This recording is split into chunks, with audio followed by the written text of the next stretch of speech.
Does cutting out caffeine improve your glucose levels?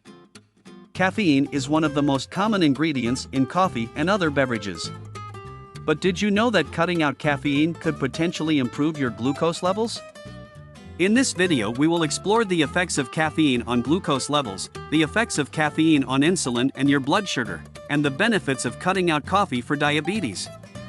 The effects of caffeine on glucose levels. When caffeine is ingested, it stimulates the central nervous system, CNS.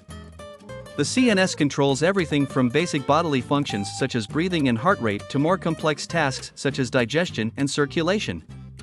In short, caffeine affects almost every aspect of our body. This includes how our blood sugar levels are affected.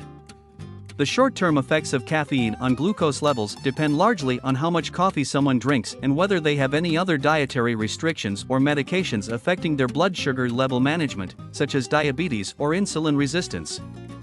In general speaking though, most people will experience an increase in energy and alertness followed by a decrease in hunger sensations within 20 to 30 minutes after consuming coffee. These effects typically last around 2 to 3 hours before gradually subsiding over the next few hours. The benefits of cutting out coffee for diabetes.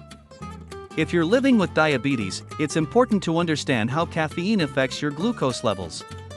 Caffeine is a diabetic's worst enemy because it can increase your blood sugar levels dramatically. In conclusion, caffeine can have both positive and negative effects on your blood glucose levels. While moderate consumption of coffee may provide benefits such as increased energy and focus, excessive consumption can lead to an increase in blood sugar levels, which can be especially risky for those with diabetes or insulin resistance. Therefore, it is important to practice moderation when consuming caffeine and be aware of how it may affect your glucose levels. Thanks for watching. Subscribe now to watch more.